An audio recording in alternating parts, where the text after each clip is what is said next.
This channel does not promote any violent, harmful, or illegal activities. All content provided by this channel is meant for an educational purpose only. দেখছেন টিভি9 বাংলা, আমি আত্রি আপনাদের সঙ্গে। আর প্রথমেই তারাপীঠের দিকে নজর রাখবো। সরাসরি আমাদের প্রতিনিধিও সেখান থেকে আছেন। তার মধ্যে আপনাদের জানায় দুজনকে গ্রেফতার করা হয়েছে, অর্থাৎ তারাপীঠের এই বিদেশিনী হোটেল যেখানে ভয়াবহ অগ্নিকাণ্ড হয়েছে, 9 জনের মৃত্যু হয়েছে, দুজনকে গ্রেফতার করেছে পুলিশ, মালিক আর তার ছেলেকে। এসআইটি গঠন হয়েছে, পুরো বিষয়টা খতিয়ে দেখা হবে, অডিট কমিটি তৈরি করা হয়েছে, বাকি হোটেলগুলোর কি অবস্থা সেগুলোও দেখা হবে।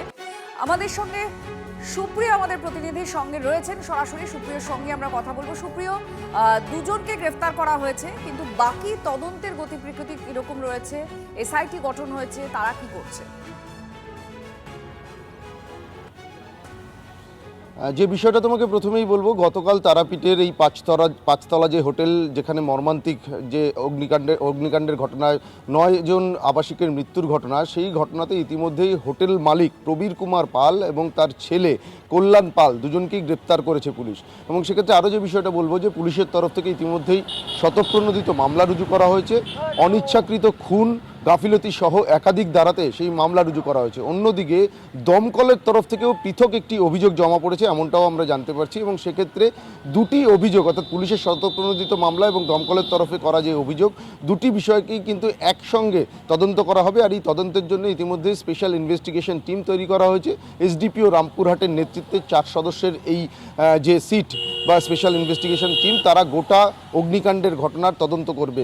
অর্থাৎ এখানে শুধুমাত্র কি হোটেল কর্মীদের যে গাফিলতি সেটাই ছিল, নাকি সার্বিক যে ব্যবস্থাপনা সেখানেও বিস্তর গলদ ছিল। ইতিমধ্যেই কিন্তু এই গোটা হোটেল জুড়ে অগ্নি নির্বাপন ব্যবস্থা থেকে শুরু করে সুরক্ষা ব্যবস্থায় বিস্তর গলদ বা গাফিলতির সামনে উঠে এসছে। এই সমস্ত কিছুই কিন্তু খতিয়ে দেখা হবে। এবং কি যেটা আমরা জানতে পারছি, সিটের তরফ থেকে আজ এই হোটেলের যারা কর্মীরা গতকাল ঘটনার সময় উপস্থিত ছিলেন, তাদের সঙ্গে কথা বলে তাদের বয়ান নেওয়ার যে প্রক্রিয়া, এমনকি হোটেলের যে সিসি ক্যামেরার ফুটেজ, সেই সমস্ত কিছু কিন্তু খতিয়ে দেখা হবে বা বিশ্লেষণ করা হবে। অন্যদিকে তুমি যেমনটা বললে যে গোটা তারাপীঠ জুড়ে যে সমস্ত হোটেল, গেস্ট হাউস বা অন্যান্য যে সমস্ত আবাসিকদের থাকার ব্যবস্থা রয়েছে, ব্যবস্থাপনা রয়েছে, সব জায়গাতেই কিন্তু অডিটের জন্য একটি বিশেষ কমিটি গঠন করা হয়েছে।